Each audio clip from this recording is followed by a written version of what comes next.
तो guys, good morning. Sunday, second week of the month, second week of the month is about to end actually.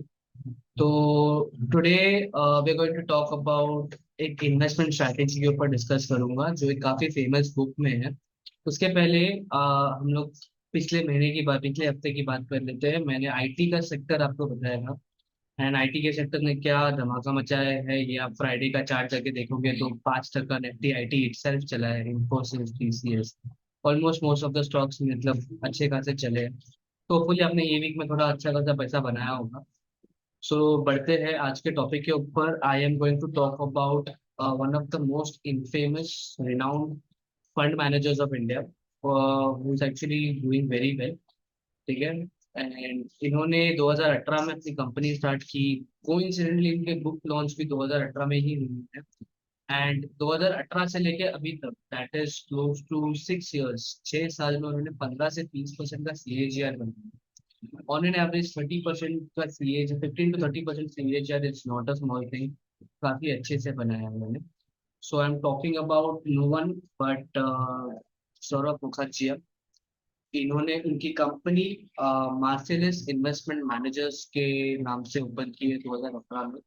रक्षित रक्षित करके और एक इनके जो partner है, ही इज ऑल्सो को को फाउंडर या फिर इन्वेस्टमेंट मैनेजर है। In fact if you see on a note कि मतलब जो बुक है कॉफी कैन इन्वेस्टिंग इनकी, ये वीडियो उसी के ऊपर है। एंड मैं इसमें डिटेल में आपसे बात करूंगा कि what exactly the investment strategies इन्होंने यूज किया, क्या सीलिंग करते हैं, क्या मॉड यूज करते हैं, क्या चीजें देखते हैं। Okay, so let's go ahead, let's take a deep dive and हम अकॉर्डिंगली उसके हिसाब से फिर हम लोग अ, देखेंगे कि कैसा मार्केट में हमको पोजीशन क्रिएट करना चाहिए based on this very investment strategy. हम जो अभी फिलहाल के लिए जो इन्वेस्टमेंट स्ट्रेटेजी की बात करेंगे, इसमें आप आने वाले 10 मिनट में यू गोइंग टू अंडरस्टैंड कि 10 साल के लिए पोर्टफोलियो कैसा बनाया जाए।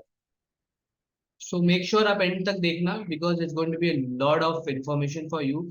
एंड जो नए बिगनर इन्वेस्टर्स हैं उन लोगों के लिए गोल्ड माइन भी हो सकता है। तो भाई, सौरभ मुखर्जिया ऐसा कोई रैग टू रिचेस का स्टोरी नहीं है। Okay, Saurabh Mukerjea is an graduate from London school of economics.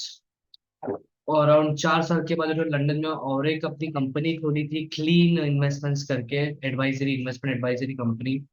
Okay, and उसके बाद वो लंदन बेस्ड थे। फिर 2008 में वो बॉम्बे आए। जो बेसिकली उनके लंदन बेस्ड कंपनी थी उनको एक किसी बड़े ब्रिटिश इन्वेस्टमेंट बैंक ने खरीद लिया। एंड फिर वो 2008 में अपने मतलब वाइफ के साथ में बॉम्बे आए। एंड उन्होंने फिर सीईओ थे एक ब्रोकिंग कम वेल्थ मैनेजमेंट कंपनी के। और करीब करीब 8-9 साल थे वो वहाँ पे, 10 साल के आसपास सीईओ थे। फिर उसके बाद उन्होंने एक अपना खुद का फंड चालू किया जो अभी भी स्टार्ट मार्केट में चल रहा है, दैट इज मार्सिलियस इन्वेस्टमेंट मैनेजर, जिसकी अभी थोड़ी देर पहले मैंने बात की थी।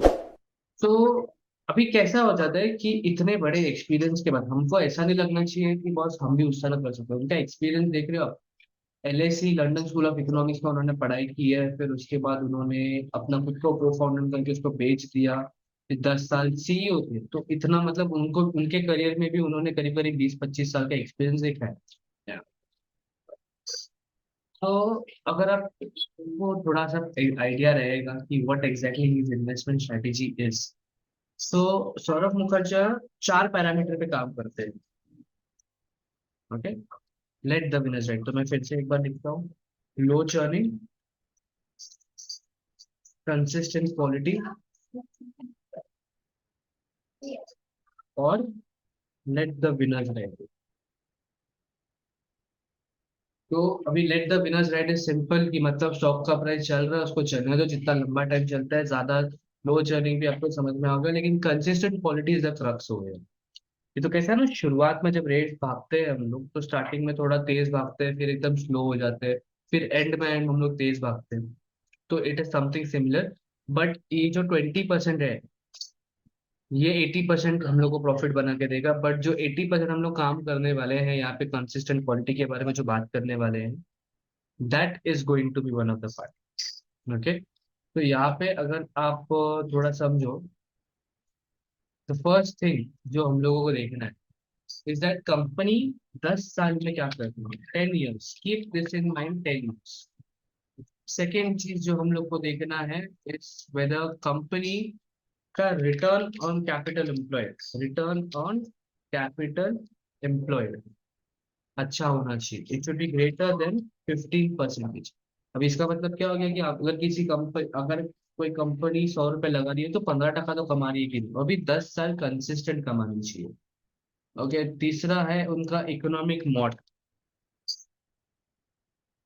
इकोनॉमिक मॉड मतलब आपको सबको पता है, मॉड मतलब एक कासल, कासल के अगल बगल में जो स्ट्रक्चर होता है पानी का, जिसके अंदर मगरमच्छ, सांप, वो सब रहते थे पुराने टाइम में। तो उसी तरीके से एक इकोनॉमिक मॉड बनी है, जैसे रॉयल एनफील्ड का एक इकोनॉमिक मॉड है कि वो एडवर्टाइजमेंट कम रन करती है और एक्सपीरियंस ज्यादा ध्यान देती है। मारुति का इकोनॉमिक मॉड है कि भाई वो उनका जो आफ्टर सेल्स का जो मेंटेनेंस है वो कम है। तो इसी तरह कंपनी का इकोनॉमिक मॉड क्या है, that is the third is that कि वेदर उस कंपनी का जो कैश फ्लो है, उस कंपनी का जो कैश फ्लो है दैट इज गुड। अगर कंपनी के पास कैश फ्लो आता नहीं रहेगा तो वो पैसे नहीं बना पाएगी। तो अगर आपको समझा हो तो ये है प्रोडक्ट प्रोस्पेक्ट में ये चार सिनेरियो पे वो काम कर, ठीक है। सो 2023 में उनका बुक लॉन्च हुआ, फिर उसके बाद उन्होंने ये स्ट्रैटेजी तो उनके पास पहले से थी, दैट्स द रीजन वो इतना काम कर पा रहे हैं। लेकिन इतना सारा जो उनके पास नॉलेज है उसको उन्होंने पेपर पे उतारा, कॉफी कैन इन्वेस्टिंग की बुक लिखी, लोगों को पता चला। But there is one more thing जो मैं आपके साथ में शेयर करूंगा एंड बहुत कम लोगों को पता रहेगी वो चीज, आई डाउट कि कुछ ज्यादा लोगों को पता भी होगी कि नहीं होगी। उनका उनके पीएमएस जो है, ओके, उनके पीएमएस को मैंने यहाँ पे थोड़ा स्ट्रिटॉल के देखा बुक पढ़ने के बाद कि एग्जैक्टली उनके पीएमएस किस तरह से काम करते हैं। So just a minute, I will just share with all of you guys. So उनका कंसिस्टेंट कंपाउंडर्स का जो पोर्टफोलियो है, तो अगर आपको ये पीडीएफ चाहिए तो आई will just share the link.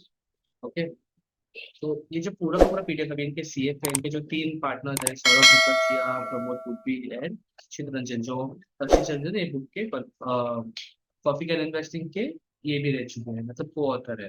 Okay, तो इनका पैरामीटर आप थोड़ा समझ लीजिए।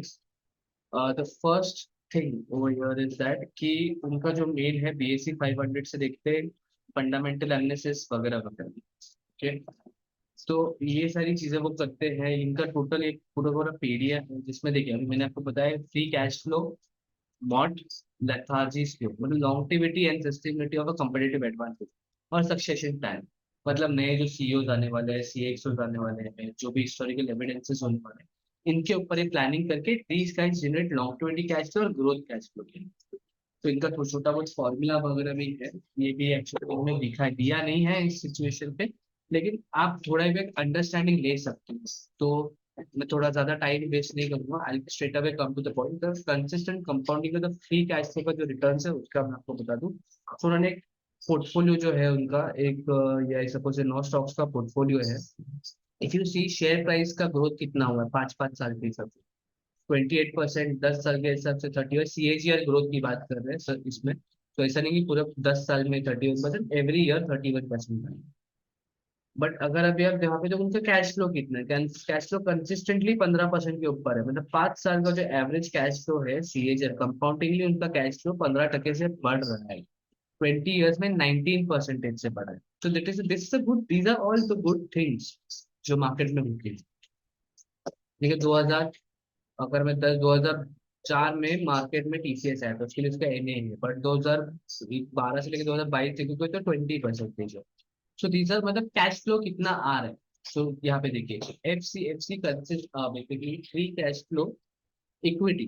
तो दो है, कैश फ्लो है, फ्री कैश फ्लो इक्विटी है, कंपाउंडिंग फॉर सीसीपी जो कंसिस्टेंट कंपाउंडिंग जो उनका पीएमएस है उसके लिए है portfolio, healthy consistent accelerating for 2 decades. तो वो कंपनी जो देखते हैं मार्केट कैप में वो लीडर्स है। लेकिन यहाँ पे काफी इंटरेस्टिंग चीज अगर आप देखोगे तो इनका जो रिटर्न ऑन कैपिटल एम्प्लॉयड है 2022 का, और 2010 का जो रिटर्न ऑन कैपिटल एम्प्लॉयड है, every cap ROCE is more than 15%, average कितना है 33%। री इन्वेस्टमेंट, ठीक है, अभी री इन्वेस्टमेंट कैसे आप सिलेक्ट तो बताओगे, यहाँ पे देखिए री इन्वेस्टमेंट दिया गया है कि इनका जो री इन्वेस्टमेंट का जो मोटिव है, मतलब क्या कंपनी के पास जो पैसा आ रही है तो वो उसको ब्याज पे खर्चा नहीं कर रही है, बल्कि उस पैसे को इन्वेस्ट करिए बैक टू द कंपनीज जो उसमें वो काम कर रहे हैं। तो आप अगर गूगल करोगे री इन्वेस्टमेंट स्टॉक्स इन इंडिया, री investment rate of the stocks in India, तो आपको लॉजिकली समझ में आएगा कि जो एग्जैक्टली इसमें कहना क्या है। जैसे अभी लॉयड मेटल्स हो गया, मासा डायनेस्टी हो गया, एफएम इंडिया हो गया, एपीएल, अपोलो ट्यूब्स हो गया, इन सारे कंपनीज के जो री इन्वेस्टमेंट्स के जो लॉजिक्स हैं, बेसिकली जो कंपनी जो कमा रही है उसको री इन्वेस्ट करती है, वो काफी हाई एंड पे, ठीक है। मतलब उन्होंने जो पैसे कमाए हैं उसको डिविडेंड पे देने के बजाय वो इन्वेस्टमेंट फिर से करते हैं उसकी। तो this is the logic.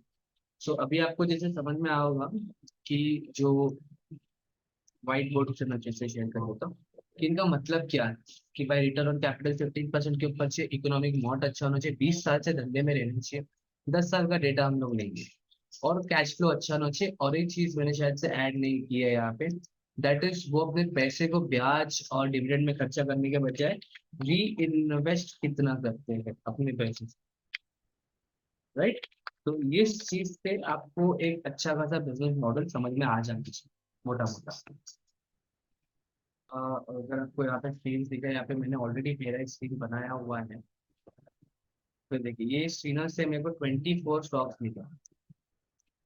Okay, अभी इसमें मैंने छोटे छोटे बट अपने फंक्शनिंग रखे हैं कि अभी ये स्क्रीनर डॉट कॉम अगर किसी को यूज करना नहीं आता है तो ये चीज मैं अपने डिस्क्रिप्शन में डाल दूंगा।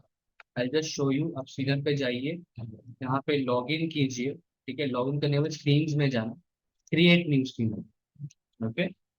तो सबसे पहली चीज यहाँ पे, मुझे सबसे पहली चीज क्या चाहिए, मुझे चाहिए कि भाई कंपनी का जो मार्केट कैप है वो 1000 करोड़ के नीचे नहीं होना चाहिए, because that is termed as a penny stock after which, ठीक है। और दूसरा उसके बाद जो चीज मुझे चाहिए, दैट इज उसका जो एवरेज जो ग्रोथ है, जो प्राइसिंग का जो एवरेज ग्रोथ है, that should not increase, that should not grow,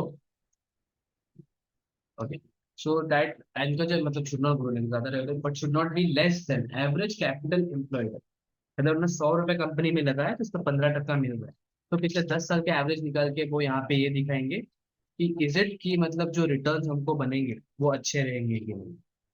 okay, मतलब जो कैपिटल उन्होंने लगाया है उसके हिसाब से उनका रिटर्न अच्छा है कि नहीं। दूसरा हम देखेंगे कि सेल्स का ग्रोथ जो होगा, जो सेल्स का जो ग्रोथ है वो 10 साल में 10% के हिसाब से बढ़ना चाहिए। दूसरा हम लोग देखेंगे डेट टू इक्विटी, मतलब कंपनी के जो लोन लिया हुआ है और जो इक्विटी का जो है, जितना इक्विटी है उनके पास, जो इन्वेस्टमेंट है, जो सरप्लसेस है, जो शेयर होल्डर्स फंड है, ये एक से कम होना चाहिए, तब हेल्दी है, वर्चुअली कैश फ्री। दूसरा अभी हम लोग आते हैं प्राइस टू कैश फ्लो का जो थ्योरी है, जैसे मैंने आपको कैश फ्लो बताया, उनका कैश फ्लो अच्छा होना चाहिए, तो उनका प्राइस टू कैश फ्लो 30 के ऊपर होना चाहिए, देन इट्स अ गुड।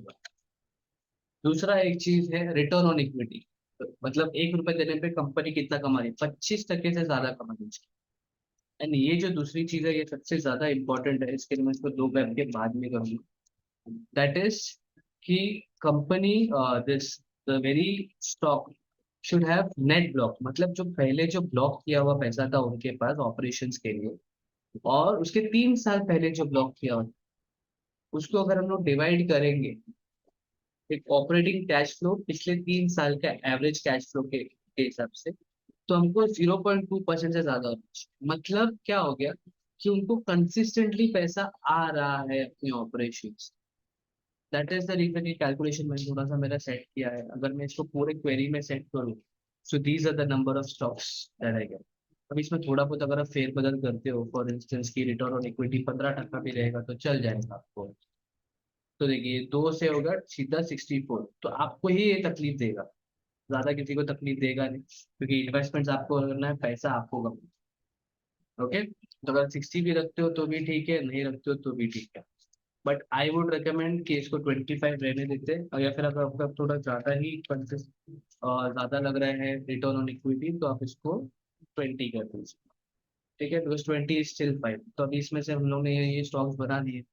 अभी कौन से स्टॉक्स ऐसे हैं जो आपको लगता है कि आपको खरीदना चाहिए, तो हम लोग यहाँ पे पहले देखेंगे कि भाई क्या है एग्जैक्टली। तो अभी तो फिलहाल हम लोग मार्केट कैप के ऊपर है, तो market cap top to bottom ले लिया।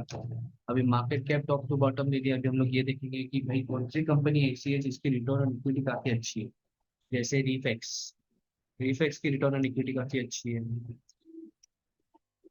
तो अभी सैक्सॉफ्ट की अच्छी है for that matter, right.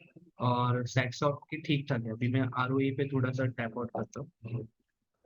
48 रीफेक्स industry, लेकिन यार 1,500 करोड़ की कंपनी है, नो डाउट। 677 है, रिसेंट टाइम में काफी अच्छा रिटर्न्स भी है। 57 कंसिस्टेंट है, ओके। और कैश फ्लो भी 82 का है। So it is a good. So मैं एक पहला स्टॉक मेरे स्टॉक में ऐड कर लिया यहाँ पर। सबसे पहला जो हमने स्टॉक देखा दैट वाज रीफेक्स।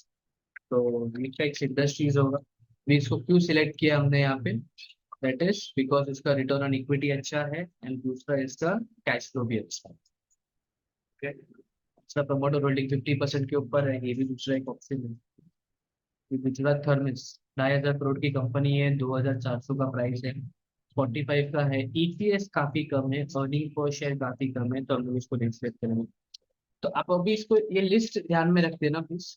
जो मैंने यहाँ पे मार्केट कैप, रिटर्न इक्विटी, 12 साल का earning per share, variable growth. तो इसमें हम लोग को इम्पोर्टेंट है 10 साल में रिटर्न कितना आया है, सीएजीआर। दूसरा है रिटर्न ऑन कैपिटल, 10 साल का एवरेज कितना है। सीएफपी कितना और सेल्स वेरिएबल कितना, तो हम इसके हिसाब से चेक करेंगे। You get the list. तो आपको ये पूरा का पूरा जो लिस्ट मिला है, अभी ये लिस्ट पे भी आप कैसे काम कर सकते थे। पूरे के पूरे 39 कंपनीज में तो इन्वेस्ट करोगे नहीं। तो आपको अभी और एक चीज मैं यहाँ पे ऐड करूंगा, ठीक है। अभी हमको चाहिए ग्रोथ। ग्रोथ कैसे मिलेगी, 1,000 करोड़ की कंपनी जब 10,000 करोड़ होगी तभी हमारा 10 गुना बनेगा, राइट। तो हम यहाँ पे क्या करेंगे, यहाँ पे एक छोटा सा एटम और इंफ्यूज करेंगे। यहाँ पे करेंगे, यहाँ पे ये ऑप्शन निकालते हैं एंड यहाँ पे डालते हैं 10। अभी देखिए हाउ मच, प्रॉपर 20 स्टॉक्स का पोर्टफोलियो मिल गया। मतलब ऐसी कंपनी जो बढ़ सकती है, जो ग्रोथ कर सकती है एंड जिसमें आपको पूरा का पूरा पोर्टफोलियो का आरओआई मिल जाएगा। तो अभी हम लोगों ने पूरा का पूरा सेविंग कर दिया, फ्री कैश फ्लो समझ गए। अभी इंडिविजुअली अगर आपको कंपनी का मॉड जानना है, तो आप वो सबसे बेस्ट ऑप्शन आप एक कर सकते हो। आप इस चीज को ऐड कर सकते हो अगर आप यहाँ पे देख रहे हो। So this is what I added. अब ये क्या है, यहाँ पे मैं देख रहा हूँ कि कंपनी का प्रॉफिट ग्रो होना चाहिए, सेल ग्रोथ होना चाहिए। प्रॉफिट के साथ साथ में 12 के ऊपर होना चाहिए, 5 साल के एवरेज ग्रोथ, 3 साल को 10 साल। ये बेसिकली छोटा सा कैलकुलेशन है जो यूज करते हैं लोग for what purposes, okay. What purpose के लिए यूज करते हैं। हो गया 20 से और कम हो गया हमारा 16। तो मतलब ये कंपनीज है जिनके पास एक इकोनॉमिक मॉड है, जिनके पास कंसिस्टेंटली रिटर्न बनाने की तरीके हैं, ओके। तो आपको तो मिल गई है 16 के 16 स्टॉक। 16 स्टॉक्स में आप अपना 100% पोर्टफोलियो का इक्विटी डिवाइड कीजिए। 10 साल के हिसाब से आपका पोर्टफोलियो पूरी तरीके से बन गया। लेकिन मेन बात यहाँ नहीं आती। मेन बात आती है कि आप लोग इसको 10 साल तक इसी स्टॉक्स को होल्ड करोगे, चीजें चेंज भी होगी। तो हम लोग आगे बात करेंगे भाई कि इसमें अभी चीजें चेंज होगी तो हम क्या करें और कैसे कर सकते हैं। I just give you all, just give you all कि एग्जैक्टली क्या करना है, ठीक है। पहला चीज जो हमको करना है that is every year, financial year and होने के बाद इसको रिव्यू करो, सेम सीनर को फिर से दोहराओ। देखो कि कौन से स्टॉक्स है कौन से स्टॉक्स नहीं, ठीक है। सेकेंड चीज, एसआईपी स्टार्ट करो, okay. SIP, stock SIP start करो। तो क्या हो जाएगा ना, स्टॉक एसआईपी आप हर इन 16 स्टॉक्स में करोगे तो फिर हर बार आप थोड़ा थोड़ा थोड़ा थोड़ा इन्वेस्ट करोगे, एवरेजिंग वैसी हो जाएगी, ओके। चर्निंग नहीं करना है, मतलब प्रॉफिट बुकिंग नहीं करना। प्रॉफिट बुकिंग को सीधा मना ही है यहाँ पे। यहाँ पे मैं प्रॉफिट बुकिंग सीधा मना करूंगा, क्योंकि ये कंपनी में आपको अगर 100 करोड़ बनानी है ना तो आपको फिर टाइम पे लगेगा। चौथी चीज, पांच ही है ज्यादा नहीं है। तो प्रॉफिट बुकिंग नहीं करना है, स्टॉक ऐसे भी स्टार्ट करना है, फाइनेंशियल रिव्यू करना है। लॉस मेकिंग कंपनी में, तो कंपनी आपको लॉस मेकिंग, कंपनी लॉस नहीं करे लेकिन आपके पोर्टफोलियो में वो लॉस नहीं, तो वो loss making portfolio stocks exit करना after every year, every year. मतलब आपने अब तक फर्स्ट बाय के प्राइस से जो भी स्टॉक्स नीचे आए हैं वो स्टॉक्स आप एग्जिट करोगे। पांचवी चीज, and this is the last but the most important, think for 100 crore. अगर आपको शायद से पता नहीं होगा तो मैं आपको बता दूं कि एक चीज बोली थी रमेश धमानी ने कि आपका 100 करोड़, आपका 10 लाख 100 करोड़ बन जाता है अगर आप सिर्फ 26% सीएजआर से ग्रो करते 30 ईयर्स। मैं आपको कैलकुलेशन बताता हूँ राइट नाउ। तो कैसा है कि हम फिर उस बेस के ऊपर फिर डिस्कशन भी करेंगे। तो 10 लाख का आपका कैपिटल, ये कितना? 10 लाख, 10 लाख। कंट्रीब्यूशन जीरो है आपका। नंबर ऑफ ईयर स्टार्टिंग शुरू करते हैं 5 से। इंटरेस्ट कितना है? चलो मोटा मोटा पकड़ देते 20। Okay, calculate. अगर हम लोग 20% कमाते हैं तो 5 साल में कितना बनता है? एक 10 लाख का बनेगा 24 लाख। मतलब हम लोग 20%। अभी उसको मैं करता हूँ 26%, that should be a growth. Target होना चाहिए हमारा 26% बनाएंगे। तो 26% 5 ईयर्स में कितना बनेगा? 5 साल में 31 लाख। 3 गुना हो गया, मतलब 5 साल में वो पैसा डबल हो गया, ट्रिपल हो गया। अभी इसको पकड़ दे 10 साल, 5 के बाद में और डबल हो गया। अभी इसको कर दे 15 साल, कितना हो गया? कैलकुलेशन देखिए सर, ये था 10 लाख का। अब इसको मैंने किया 15।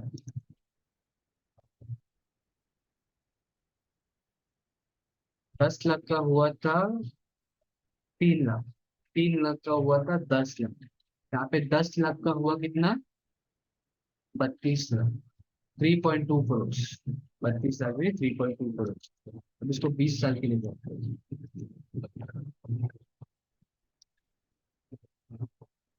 10 करोड़। 10 करोड़ 17 लाख 21 हजार। ये आप इसको 25 साल के लिए, ग्रोइंग बाय 26%।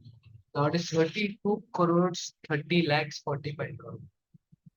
एंड इसको आप कंटिन्यू कर दो फाइनल, क्योंकि 30, अब 20 की उम्र में काम करो, 50 की उम्र में retire. 100 crore 25 lakhs। 100 crore 102 crore 59 lakhs 26,740। This is what wealth creation is. अगर आपको ये सीखना है तो फॉलो मी राइट नाउ, क्योंकि आने वाले टाइम पे यही बातें होंगी कि वेल्थ क्रिएट कैसे करोगे आप। ठीक है, so this is all I had to talk right now. थोड़ा सा होपफुली आपको नॉलेज भी मिला होगा, थोड़ा इन्फॉर्मेशन मिला होगा। एंड अभी के लिए मैं रैप कर देता हूँ इस चीज को। Stop the sharing of the screen. तो होपफुली आप लोग ने थोड़ा अच्छा खासा नॉलेज लिया होगा। अगर नहीं लिया है तो फॉलो करो, सब्सक्राइब करो बस। मतलब सब्सक्राइब लाइक जो भी करते हो आप लोग करो, बट मेक श्योर कि you are learning everything. Okay, thank you for watching till right now. And hopefully हम लोग नेक्स्ट वीक जो है मैं एक अच्छे टॉपिक के साथ में आऊँ। आप अगर आपको कोई टॉपिक है तो नीचे कमेंट करके बताइए कि कौन सा टॉपिक चाहिए। Okay, thank you for watching.